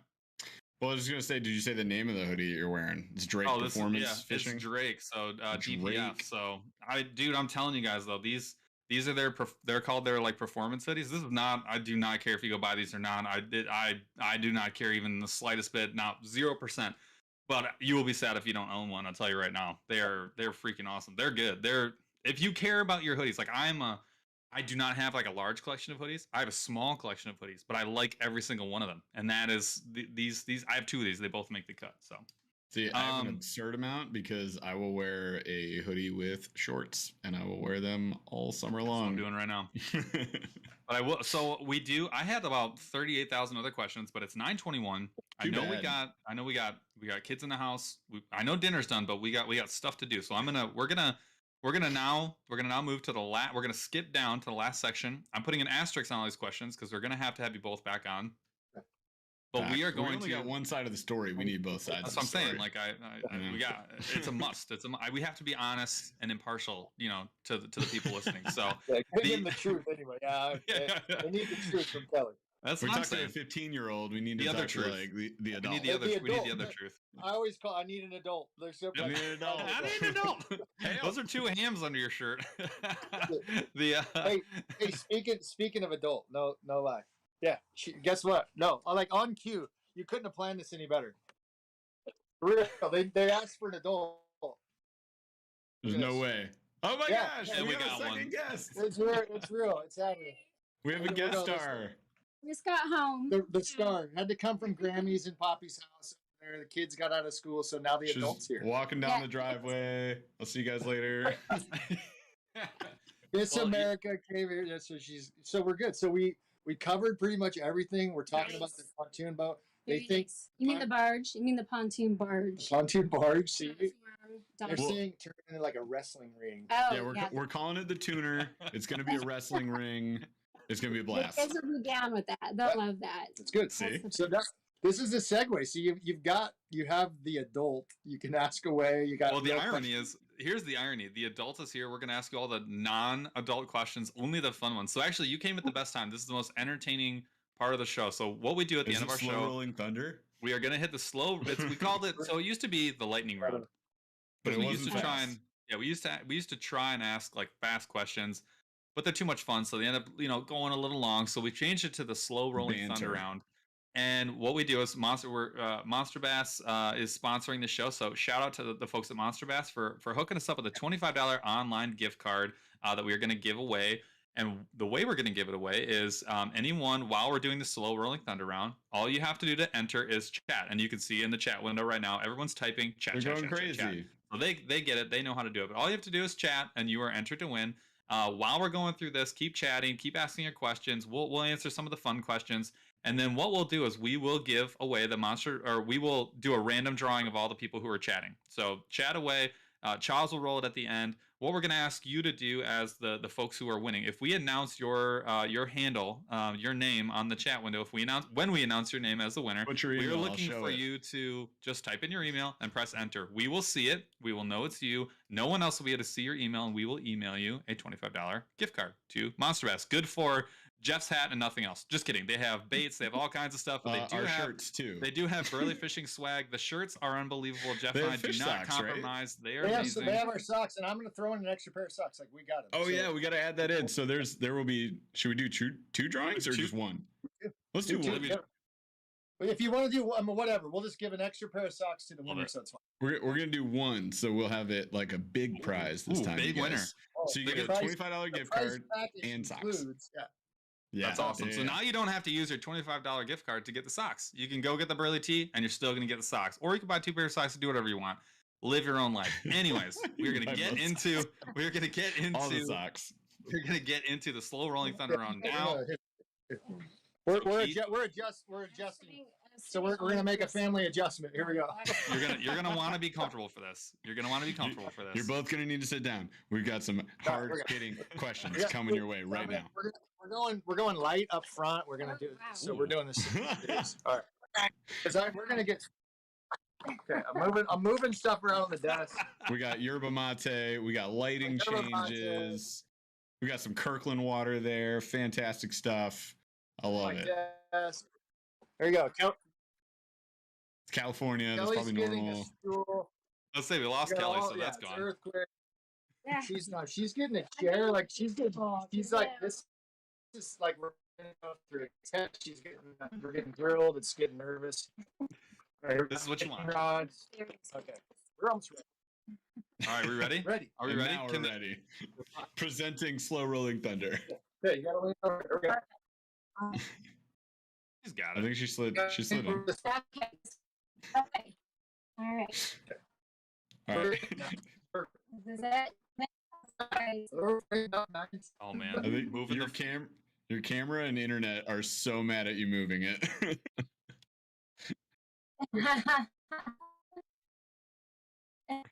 We're gonna let the internet find out where it's at. Oh no! And we're back. Wait for it. It's coming back. It's coming back. I think we got him. We got him. All right, okay. We're back. Your phone was like, you moved way too much, bro. Chill out. And now we're back. All right, let's do it. All right, we're just gonna give it a shot. So the question number one, they're probably hearing us on delay. Question number one, on your fishing shirt, when you go out and you're like, let's say you're gonna, you're wearing the long sleeve, like, light, sun shirt. On your fishing shirt, do you prefer? And you guys, you don't have to answer in unison. You can each have your own answer. But you have to be right. Do you prefer the hood attached to your shirt or no hood on your shirt? He said hood. I'm pretty sure, didn't he? No hood. No. We got a hood and a no hood. It's a neutral no. House divided. House divided. If you're going shirt. If I'm doing sun shirt, I'm adding the hood on the sun shirt. Not me. I don't think I have any. Yeah, she doesn't. Most of mine don't have hoods. Yeah. You guys are in the same situation as Jeff and I. I can't stand the hoods, and I don't like the hood. I don't use it. I think it's useless. It actually bothers me. Yeah. Jeff is adamant Hoods all wants day. the hood. Hoods all day. I will. Hoods up, bro. Yeah. Hoods are good. Now I look like Darth Maul. You guys look like Emperor Palpatine. You ever watch the show The Arrow? Yeah. Cartoon. Like my kids probably into The Arrow of the show. The Arrow. Yep. I'd be like, you have let down this city. All right. So, question 2: are we moving? Like, what do we got? Yes. No, we gotta. Your guys' connection. You keep breaking up. Is so difficult. So we're getting you on a delay. It's probably because we're like 6,000 miles apart. So nah. No, it can't be it. The satellites. Come on, guys. All right. So next question, if you can hear us. Question number 2 would be: what is your fishing footwear of choice?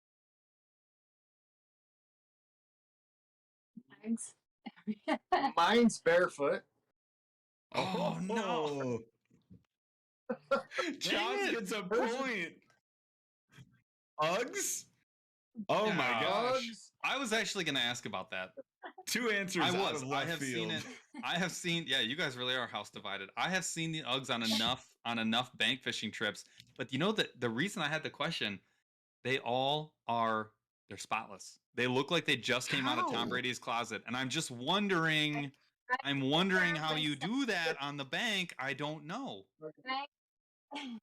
I'm very particular. I take care of my things real. I'm an A-type personality. So if you think of a blended family that you complement one another, if somebody's closet is perfect from like white to tan to silver to black, and then the polar opposite would be everything in the corner on the floor, I'm that guy. He's the festive kind of guy. She's after 30-something years of being married, she calls it festive. His messes are festive. His creative messes are festive. I like flip flops though. In the summer, flip flops. It's just winter. Okay. I'm an Ugg girl. And her Uggs are. And they're pretty pristine. You should. I wish at some point if we had a cameraman, the comedy truly is like, I have to keep my feet back so the fish, when I let it go, it doesn't splash on my boots. In the summer, flip flops. It doesn't matter. In the summer, it doesn't matter because I wear flip flops. Winter, it's boots, Uggs, any kind of boot.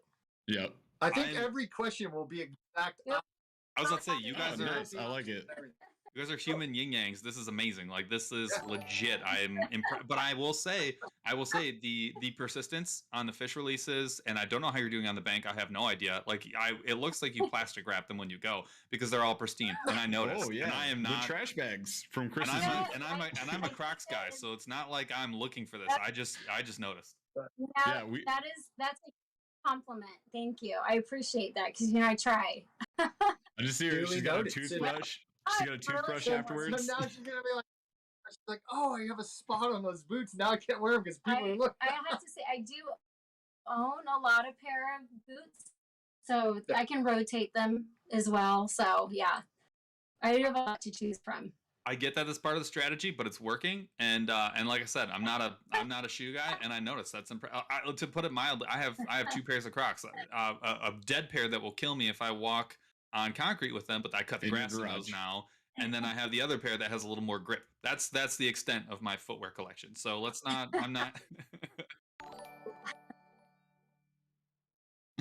Yeah, we're not going down this road. We're not going down this road. Yeah, I got you. So yeah, Jifon Kim says #Team Hood. Thank you for your support. No support to Paul or Kelly. Sorry guys. Or Chaz, who would say no hoods, no shirts. And now you guys know why it's slow rolling thunder, not a lightning round. It really is. Okay. But hang on, Jifon also gave us a super chat for $2 and says nightcap. So I mean, I appreciate that all day long. Also, I'm pretty sure the reason that Kelly's boots are so clean is because she makes Chris walk ahead of her with a red carpet and just like rolls it out like along the bank. Red carpet, pedals, the whole thing. Yeah. It treats you well. All I heard was beep boop bop boop, but I'm sure it was very nice. She was talking trash. I said, Chris, he takes good care of me. He does. He treats me well. So that's what we like to hear. And then blink 3 times if you're not, as long as you're not in danger. If you're not safe, blink 3 times. You don't have to say these things anymore. All right. So my next slow rolling thunder question, and it's what app gets the most use on your phone that's not social media, work, or music related? Oh gosh. I know mine. Can I answer for her? Which one? Okay, I have 2. Can I give you 2? Can I answer first? Like a game? Go ahead. Sure. Yeah. She likes to look at the weather. She also really loves California with the air quality. She's an air quality queen and can tell you when it's hazardous, when you should wear a mask because you're going to die. The AQI. I'm into that. And then Amazon. And Amazon shopping. She's got the 3 apps rolling, and that takes care of my app use. I don't know if it's not social media. My phone's not out. I don't use it. I'm not an app guy. I don't do any extra fishing apps. I just go fishing, take some pictures, post it. I don't even really. I'm not a music guy on my phone. My phone is to take photographs, and I'd rather not have a phone with me. I actually would prefer carrying a big Canon camera. And so if I could ditch the phone and throw it in the lake, never use it again, I would. That is a man behind Paul's heart, because Paul wishes he didn't have a phone either. The new Nokia is coming out, and Paul's gonna pick one up and ditch his iPhone. I'm pretty sure. I was 20, maybe 3 or 4 before I got a smartphone. I had a like one of those slide up, like I had my grandmother's backup phone when she got an iPhone. Let's just put it that way. And I used that well into my professional career. So I don't, again, I deleted my Facebook like 15 years ago. I do this because I have to. I'm with you. I love it. Great answers. You and I we'll get you and I can next tell Yes, bring back back and forth. Like a walk, and I'll be like, "Sup, sup." I love it. That was the best thing. Oh, so good, dude. The commercials were actually really good. All right, question number 4. There's only 2 left. Question number 4. I love this one. It's gonna make the cut. It's gonna stay in there. If you were going to go pro in something other than fishing, because I'm assuming you would pick fishing. If you're going to go pro in something other than fishing, what would it be? Like, is this a dream or is it like a reality? Like, I'm assuming that I don't care. It can be literally. It could be you could be. I would like to be a professional astronaut, or you could be like, I would like to be a professional bead maker. Like, you just whatever. Is that a thing? Is that a Tony Hawk? I will be a professional Tony Hawk. So I can say I had a dream of being a professional golfer for a while. I was on a quest to be a pro snowboarder when I was young. first married, and she would hike over the hills and watch me compete. So I did that kind of that lifestyle for a while. The golfing came on, and I'm like, yeah, I can be a pro golfer. And learned to teach golf and was a golf pro, not a pro golfer. If I could choose to like travel the world and make a living from surfing, I'd do that. I was going to answer for surfing. Absolutely surfing. But Kelly Slater, he did that, and then I did this. So it's like we all have our thing. So what's your I don't know. That's a really hard one. one. Can I throw this out there that no one knows? And this is the dream. No, I'm scared. She's a concert violinist. Like literally Sierra Symphony. When we were first married, she taught violin for like the first 15 years of our marriage. Wow. So imagine the little moment of Kelly drop shot fishing in the black dress on the front of the tune playing the violin. That's the move that we need to make about. But she could be a professional violinist. What's the Lindsay girl? What's her name? The violin lady? I forgot her name. There's a professional violinist. Skills that could rival anyone with a violin. And she fiddle music, the whole bit. So challenge her to bring that out a little bit. It's mind blowing. It's been a few years. I've taken a break. It could have been a decade. It's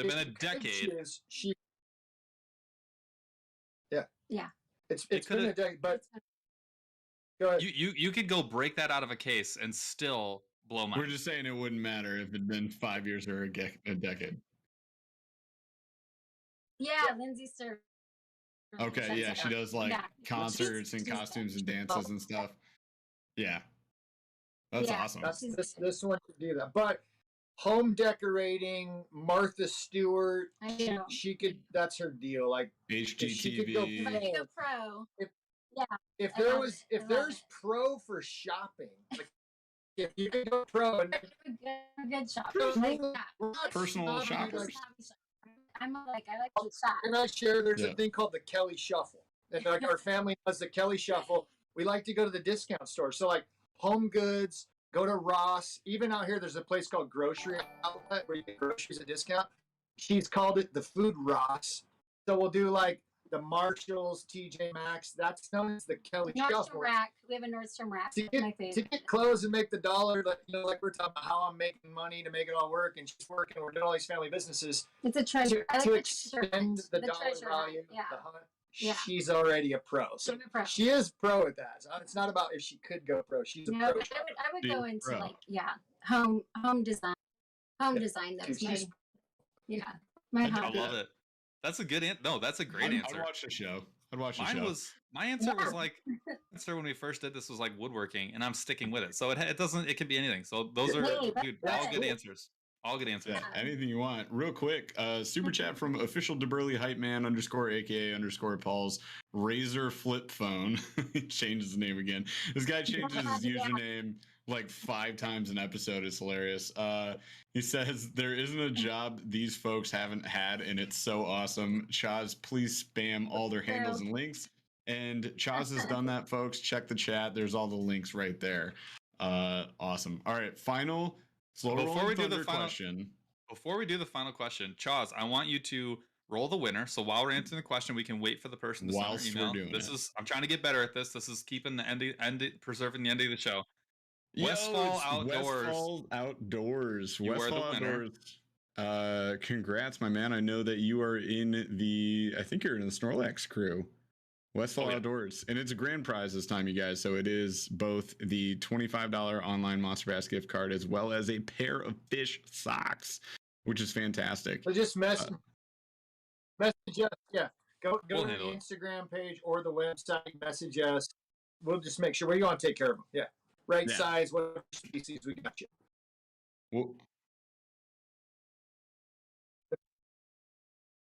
Yep, we'll figure it out. Yeah, we'll give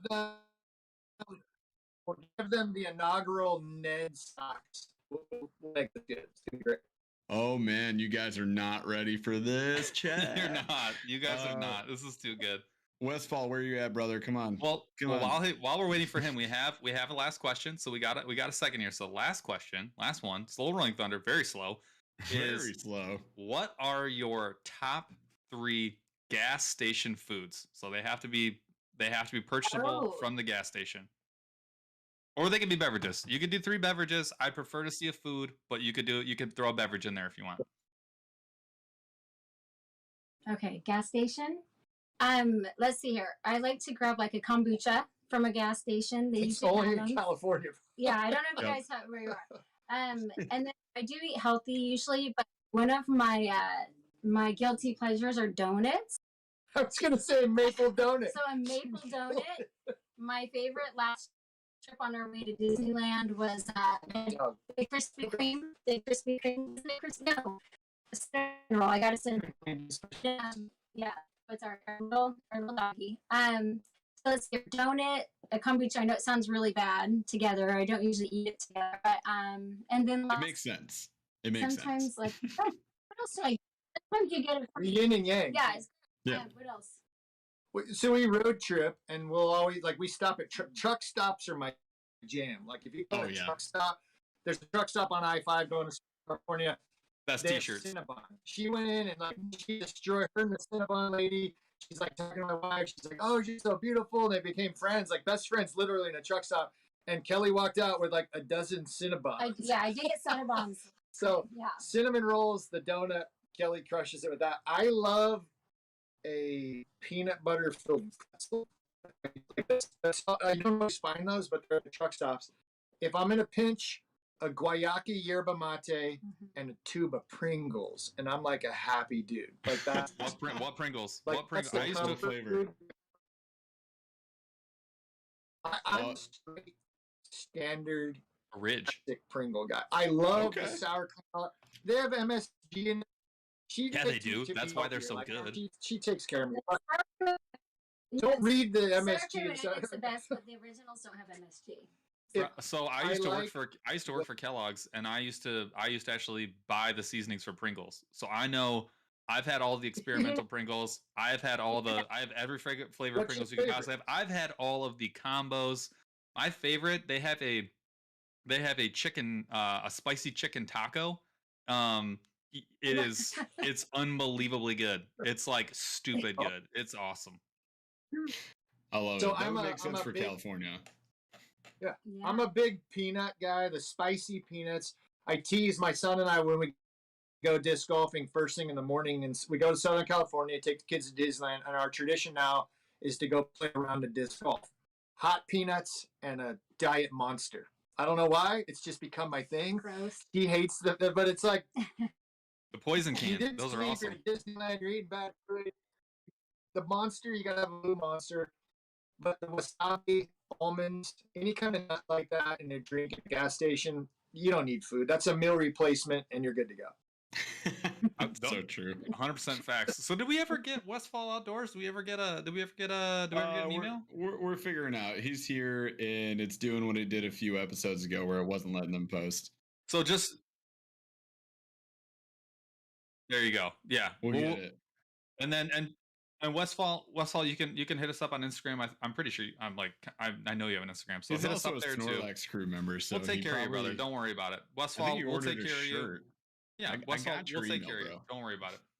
And we'll get that to you guys, Chris and Kelly. So you guys, at this point in the show, unfortunately, it's over. So now we have to close out, and I have to do it very quickly because Paul gets mad and he starts egging me on, like, why are we still on the air? But I do real quick want to not thank Chris and Kelly's internet, but thank Chris and Kelly for being so awesome. I don't know why it started. As soon as Kelly got here, it started breaking up. It couldn't handle it. It's the glow of Kelly. It just can't handle it. It's about to deal with down. Xfinity was like, I don't know what to do. This is crazy. But no, thank you guys so much for being on the show tonight. It's been an absolute blast. And we may have to get you back on so that we can get Kelly for like the whole show, and then she can like respond to be the other half of this relationship, the adult of the relationship, whereas you are 15. So you know, we should have consented before we brought a minor on this podcast. I don't know. But yeah, you guys, maybe 15. Maybe. Now he's pushing for 15. He's getting a lot of credit. He was pushing for 18 before, man. He was like 21, 18. 18, 12, 9. All right.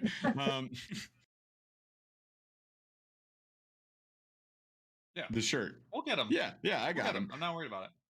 But yeah, you guys, we posted their stuff a whole bunch of times during the episode. But one more time, Chris, Kelly, where can they find y'all if they want to follow you on any of your social medias as well as check out the biz? Mr. Wish I Was Fishing, as confusing as it can be with the Z in the middle and no G on the end. Miss Wish I Was Fishing. Fish Socks is great. So Fish Socks, SOX, T-Box Socks. We'll have all kinds of sock businesses coming up, popping up later. But yeah, you can, you start typing in Miss Wish and Kelly pops up because she's just way more famous than me. So you can find us. Well, if you are listening to this podcast, I will make sure it's in the description. So I will put both of their handles in there. And then if you're watching the show on YouTube, look at the comment section. Chaz has put it in there 88 times in the last 2 seconds, so you cannot miss it. We will part and say thank you so much for making the time to be with us. We know you guys got family and life and 100 jobs, but we do appreciate you making the time for us. Literally 100 jobs. Yeah, literally. Thanks for having us. And the better half would be you just have her on next time. It'll be a way better show. But All right. you guys the opportunity. Awesome. Yeah, if we'll you do come that. to California, just know we got plenty of vessels. Come join us on the tunes. We'll go out fishing at our local lake. We'll have a good time. Open invitation. We're gonna have a wrestling throwdown on the tuner. I mean, we already discussed this. I'll take a guy 6'5". I don't care. Yeah, you will.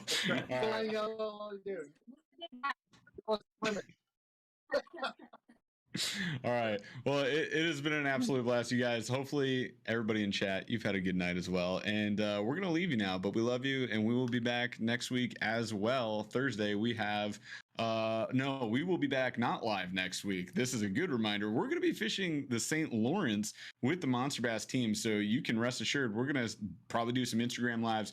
We're going to post a whole bunch of videos on Instagram and pictures on Instagram. Hopefully we catch some PB smallmouths. I don't know. We're going to have guided trips. It's going to be a freaking blast. So stay tuned on social media. We'll be doing that, but we've got an episode for you, and he was in the chat earlier, but yeah, Fisher Yin was on with us for a recorded podcast, so you will get a podcast at the regular time. It will just be a recorded one, not live. So we're sorry about that, but we will be back the week after, and then we'll be live again. So we'll see you then. Fishing with Gramps. We already have a guest. Look at us go. We're fantastic. We love you guys. Miss you so much. And Chaz, take us out of here. Took a swing at a wrecking ball and I prayed for my downfall, and I found a way to reconcile, 'cause in my heart it's not worthwhile. It's a bloody battlefield where sun go down, others heal. In the end it's all the same. All you can do is play the game. Oh, do we say goodbye? Refuse to question why. I decided to say I'm sorry, so lie. Pretend that you're okay. Swear that you will stay. Keep trying for one day. I'm sick of all these lies. Don't care if I capsize. There's nothing left for me to hide. Don't wanna live a lie. Too many lows, too many highs. Too many things to criticize. And so I leave it all behind. Don't wanna live a lie.